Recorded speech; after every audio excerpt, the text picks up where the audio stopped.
Hello friends, Lima's kitchen and blog চ্যানেলে আরও একটি নতুন ভিডিওতে সবাইকে স্বাগত।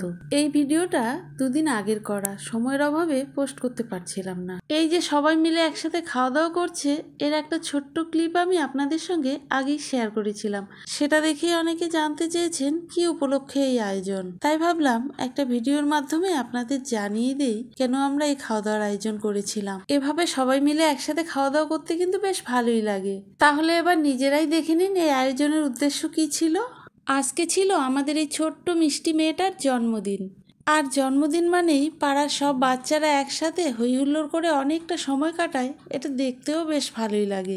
আর সত্যি বলতে কি, আমরা শহরে থাকলেও শহুরে কালচারে খুব একটা অভ্যস্ত নই। আমাদের পাড়ায় আমরা যারা একসাথে থাকি, আমরা প্রায় সবাই গ্রাম থেকেই এসেছি, সেজন্য আমাদের মানসিকতাও অনেকটা একই রকম। আর আমরা সবাই মিলে একসাথে হই হুল্লোড় করে মজা করে থাকতেই বেশ পছন্দ করি।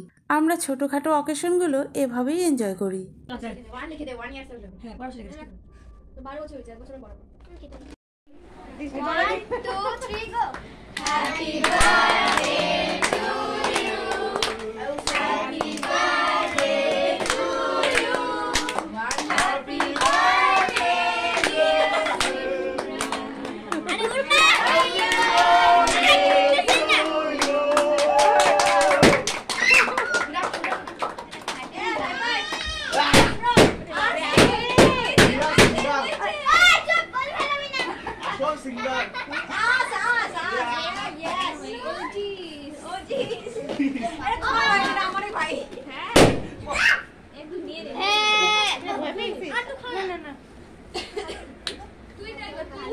কেক কাটাতে হলো, এবার চলুন দেখাই আজকে কি কি রান্না করা হয়েছে।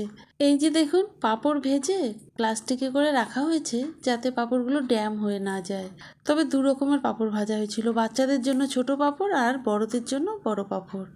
আর আমি তো ভিডিও করতে ভুলেই গিয়েছিলাম, আর যতক্ষণে মনে পড়লো ভিডিও করার কথা ততক্ষণে ছোট পাঁপড় শেষ। যাই হোক, এই যে দেখুন মাংস হয়েছে, আর দেখেই বুঝতে পারছেন আমি ভিডিও করার আগেই অনেকটা মাংস তোলা হয়ে গিয়েছে। এখানে রয়েছে সবজি, ডাল আর ধনেপাতা দিয়ে বাটা মাছ রান্না করা হয়েছে। এই রান্নাগুলো আমরা নিজেরাই করেছি একদম ঘরোয়াভাবে। এর সঙ্গে ছিল গাজর আর শসার স্যালাড আর চাটনি, সাথে অবশ্য রসগোল্লাও ছিল, কিন্তু সেটার ভিডিও করতে ভুলে গিয়েছি। আমরা যেহেতু নিজেরাই রান্না করেছিলাম তাই খুব বেশি পদ রান্না করিনি। আসলে অনেক বেশি পদ রান্না করলে রান্নাতেই অনেকটা সময় চলে যায়। সত্যি বলতে কি, রান্নায় বেশি সময় নষ্ট করলে নিজেদের মধ্যে আর মজা করাটা খুব একটা হয়ে ওঠে না। রান্না আর খাওয়া তো প্রতিদিনই চলতে থাকে, কিন্তু এই হই হুল্লোড় তো আর সবসময় করা হয়ে ওঠে না, তাই না? আজকের ভিডিওটা আপনাদের কেমন লাগলো জানাবেন। এরপর দেখা হবে অন্য কোনো নতুন ভিডিওতে। আজকের মতো এই পর্যন্তই, টাটা।